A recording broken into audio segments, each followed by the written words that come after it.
Right here in Newtown, Connecticut, the site today of a mass shooting, and this time gunfire aimed at elementary school children.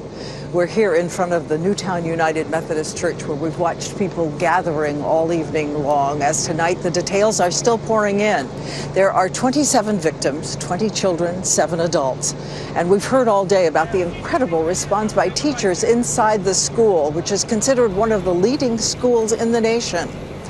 And also tonight, we have a new image of the suspected shooter as we tell you everything we know about who did it, what kind of weapons, and why.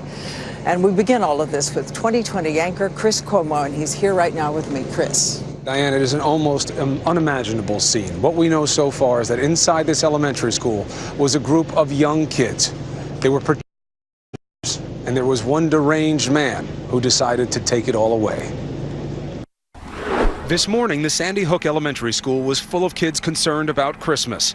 And then at 9:40 a.m., shots rang out. All units, the individual that I have on the phone is continuing to hear what he believes to be gunfire. Inside, little kids are under attack. We heard all this racket at our classroom. Horrible things are happening. Teachers make sure they're safe and then do the unimaginable. And what did the teacher do then? She read us some books and we talked about things and they played little games in there. Did you hear any more bad noises? Yes. The teacher's calm is matched by a storm of police activity. Word of possibly 2 shooters sparks searches of the surrounding area. Children are rushed out of the school, single file, hands on shoulders, eyes squeezed shut.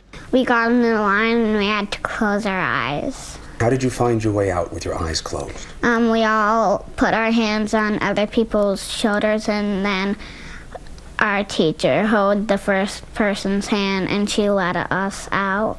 Chaos, complete chaos. Nobody knew where anyone was. It was a mob scene of children and police and adults. Ella's mom, Amy, and dozens of other families search for their kids as information starts to trickle in.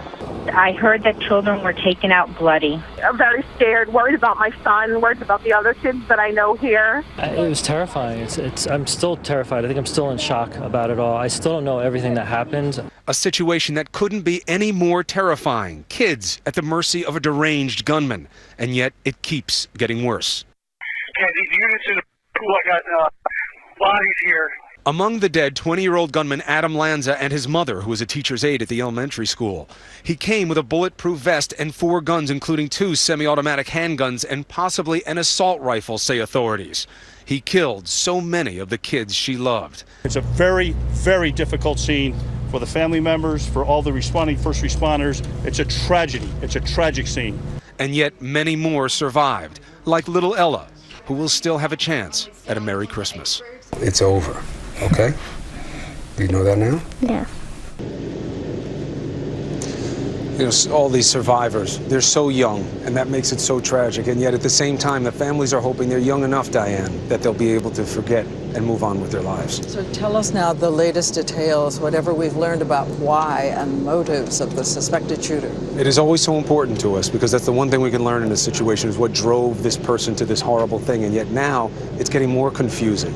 Authorities now believe that the gunman's mother was found killed in her home, not at the school.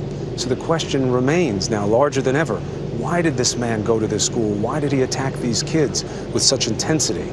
Target so many young kids. We know details are still coming in, as we've been saying, and we'll bring you up to date throughout this hour tonight as we are in this special broadcast. As we drove into town, I know you saw those beautiful hills coming into this incredibly wonderful town.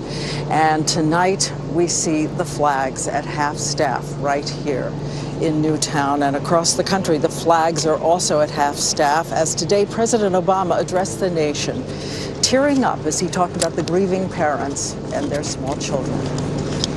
The majority of those who died today were children. Beautiful little kids between the ages of 5 and 10 years old.